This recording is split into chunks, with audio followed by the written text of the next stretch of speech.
my literature are more important than your life? Because that's, I mean, that's the question. No, I can't do that.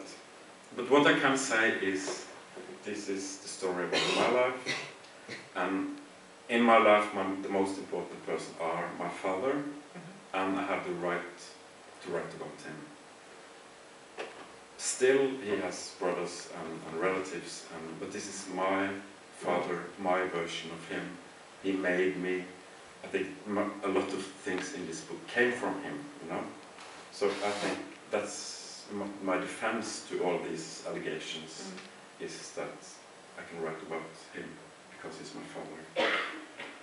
But then there are a lot of reactions outside these families where I sent the manuscript to all kinds of people, and the reaction was all kinds of reactions. But mostly said, okay, it's your version of our story, you can do it. Someone was very flattered, and someone was very angry, but they said, okay, it's okay. Yeah, John Banville told me once that every artist is a cannibal. You cannot be family man and artist both, he said. No. Because he also, well, uses his family now and then in his stories, and they also get angry with him. And Yes. you agree with that then? Yes, I do. Yeah. For a family, it's like a nightmare to have a writer inside, you know? But it's true. Yeah. But doesn't it make a difference when a person has died? For instance, like your father, of course, when you wrote about him, he didn't live anymore? Or doesn't that make a difference? For me, it did a difference, yes, Yeah. yes. But I really can't see that I treat him in a very bad way. It's a complicated relation. I partly hate him, I partly love him, but it's a relation. He's my father, and that's how it is. So what's the danger in that? Yeah. I mean, okay, he ended up as an alcoholic, but these are common. There are a lot of alcoholics, a lot of family tragedies, and it's okay. I mean, but I understand, of course, that this is a problem by telling this story. But in the end, it's not that dangerous. I mean, I told the story of me and my wife, our love story, but also very complicated, also filled with all kinds of frustration, hate, and wanting to leave, and you know, all the bad habits and all the things that she didn't know that I thought I wrote it in a book and presented it to her. That was the second book then, or? Yes, it's the second book, yes. We haven't read it yet. Well, I haven't read it yet. Yeah. And also, of course, yeah, when children, for instance, I find it interesting that you also mention the fact that sometimes you get really angry with them, something which is also kind of a taboo. You cannot say that you, like, they can frustrate you, or they can annoy you sometimes, because they also interfere with your writing life and things like that. Yes, yeah. That scared me when it happened, because I'm not an angry person, but with my children I can suddenly fill with rage and be very, very angry. I mean, I have to control myself, really, not, you know, and that reminds me of my father, you know, and maybe about his father's father again, you know. But this, when I wrote about this is one thing that people come over to me and said, okay, I have it the same way. You know, but this is taboo, you shouldn't behave like that. And this book is very much about the world how it should be and the world like it really is. And the difference there between how it should be and is the difference between the self and the society, so to speak. What you show and what you are. Yeah. Yeah.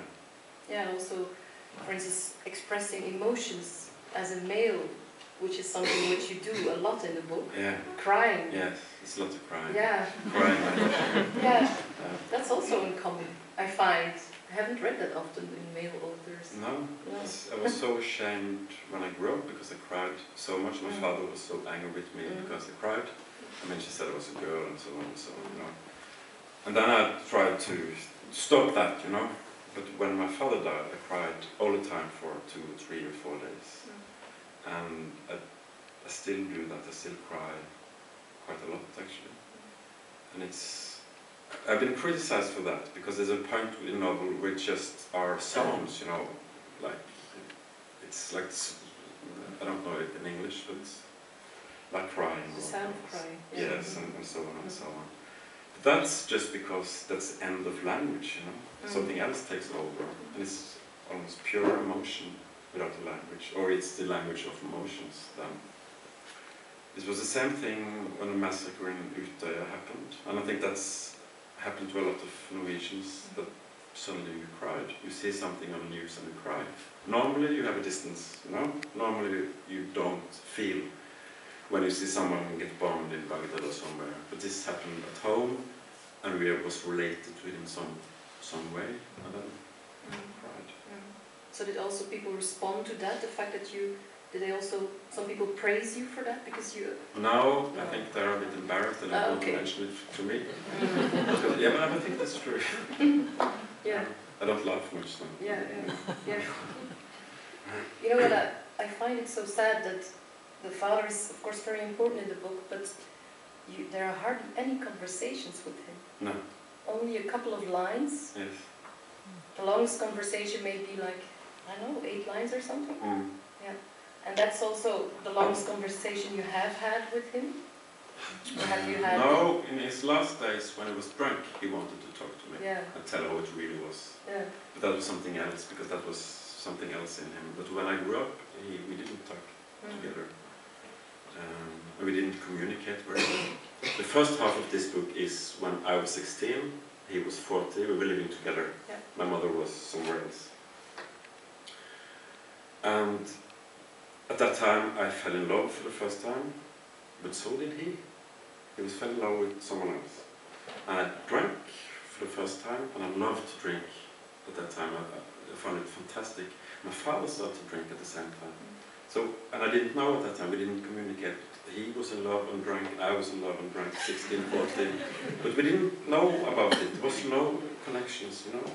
And then one day, as I described, I saw him alone. He didn't see me. I was coming home, and he was crying. He was listening to music, and he was crying by himself. And when I think of that now, it's, he's like me, you know. He felt like I'm feeling now, you know. That made it possible to write this book. Because before, my father was the king. And the king don't cry, or the king don't have an emotion. He's the king, you know. And he's the same, always the same. Then, when I started this book, I was a father myself. It changed, I could relate to him. Before I saw up to him, I can see him in the eyes. I think